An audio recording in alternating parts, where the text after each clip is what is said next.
Hey, it's Ronnie. Check this out. I was just reading the codes. The transmission code came up again because I replaced this $189 Winter solenoid and got it done this weekend. Drove it. It drove fine for 12 miles. Came home, shipped it like a brand new one. Parked it. It sat for probably an hour. I took a shower and got cleaned up. Said, well, I'll go drive it for 100 miles. I didn't get out of the drive without it going into limp safe mode again. And here's what it's showing is pressure control solenoid electrical. It could be electrical.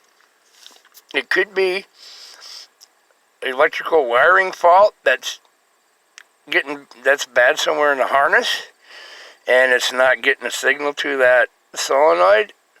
But the solenoid is not bad. It's a brand new one.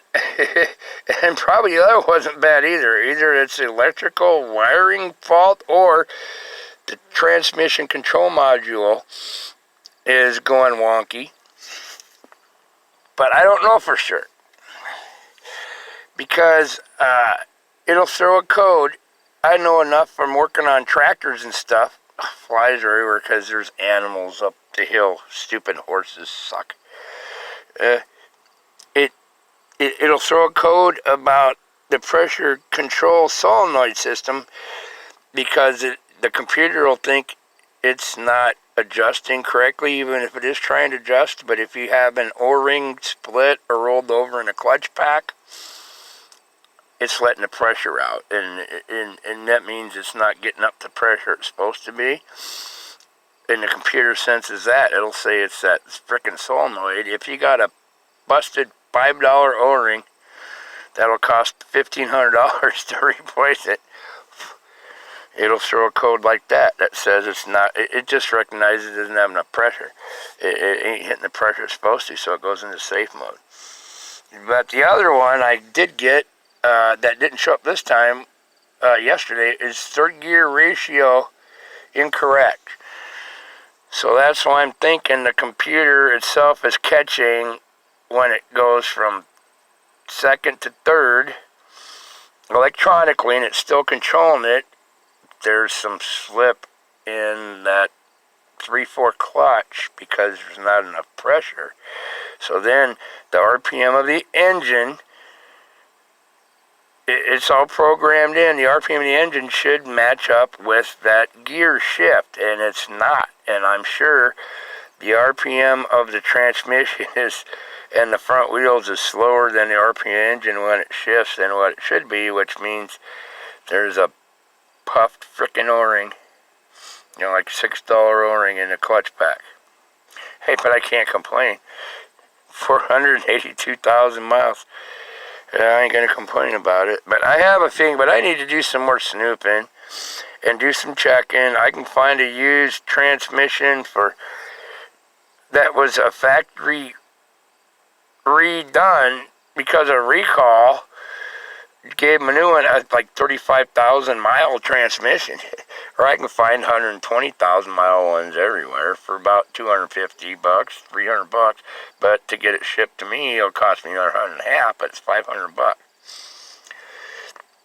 The motor, everything's still fine in this. It's got new radiator, timing belts, water, everything. It brakes, everything's freaking new on this thing. And then the transmission goes poofy, probably. But I'm debating on if I pay a shop with all the electronicals, check the pressures. It's going to be $300 to do that.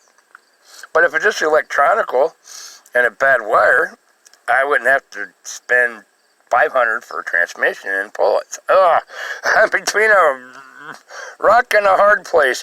Or as a porn star chick is between a cock and a hard place. Get it? That's a chick like three ways. Porn star chicks that like three ways. They're between a cock and a hard place. Think about it.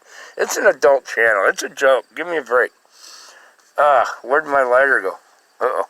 I got flies everywhere because of freaking horses. Livestock horses bring flies. That's the sound of me lighting my cigarette. Oh no, you're gonna die. Shit happened. Everybody's time's up when their time's up. It don't matter what you do, in my book. But don't be a blatant idiot. But so there's my dilemma. If I spend $300, take it to a shop and scan all of it, and they tell me that, oh yeah, you don't have enough pressure in the 3/4 clutch pack. Well, I just wasted $300. That's what I'm thinking it is. But I'll figure it out. I know about big tractors. I don't know about these little front-wheel drive automatics. But a new little Kia Rio, an old one that's got 70,000 miles on it, like 7 years old, used to be like $5,000. They're $11,000 for something out of warranty, a little Rio, which is tinier than this. You know, like a frickin' 19, well, it would be a 20, take 7 years off. So, yeah, a 2014 or 2015. With 100,000, they want $8,000 for one. And you don't know what you're going to get. A brand new Kia Rio before... A year and a half ago, I was looking at them like, I might have to buy me a new work car that's warranted, that'll last as many miles, you know, until I retire. Just a little cheap old Kia Rio. I know a lady has one. I've had good luck with these, but I wanted a 5-speed. The super lame 5-speed, 1.5 engine now, with AC, electric windows it comes with, and that's about it. A year and a half ago was $17,000. I just contacted a few dealers and said, hey, what's a new Kia Rio going for today? $26,000 for the plain Jane. I know this motor is fine. It's going to run a long time. I've had the top end off, the cover, everything's fine. Transmission, 350 bills, and shipping 150. Mechanic. I already just had the transmission out. You watch my videos because I put new seals all on the engine because the main seal leaked. I know how to do it now. It took me like 40, but I got COVID in the middle of it and it messed everything up. I can probably do it in 25 hours and not hurry and not get broken and get it right and swap trannies out. And it's only been apart 4,000 miles ago. It ain't like 480,000 and then get the bolts broke loose. It's only been 4,000 miles ago, last November. Yeah, so stuff would come apart and I know how to do it. And it's fairly clean.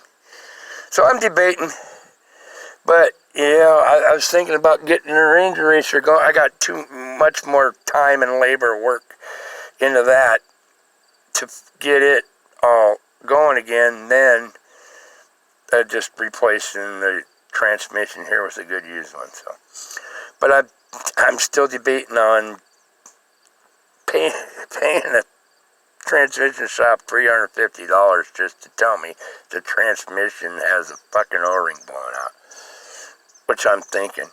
But if it don't, and I put in a good used transmission, and it's something in the computer or the wiring, I just spent $500 and I'm still going to have the same problem.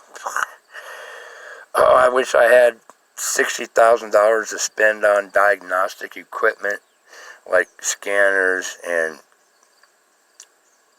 you know, the one, not just the junk, the other 10-channel show that, I can't think of the name that I mentioned earlier. Oscilloscopes that you can plug in your laptop and run 10 different channels with 10 different wires plugged into pins and show what they're all doing at the same time. I don't have that kind of money.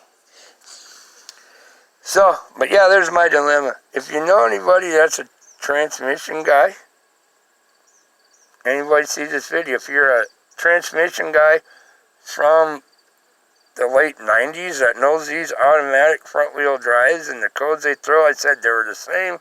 They use this transmission in a Ford Focus, Mazda, and a Kia. 98 to 2000, and this Kia Spectra in between. Give me an idea what's going on. I think it's probably got a rolled or cracked O-ring, and that's where the pressure's going, and that's making the whole thing go. But first and second work, I can drive 45 mile an hour all day long. It ain't going to hurt nothing. All right. I love you.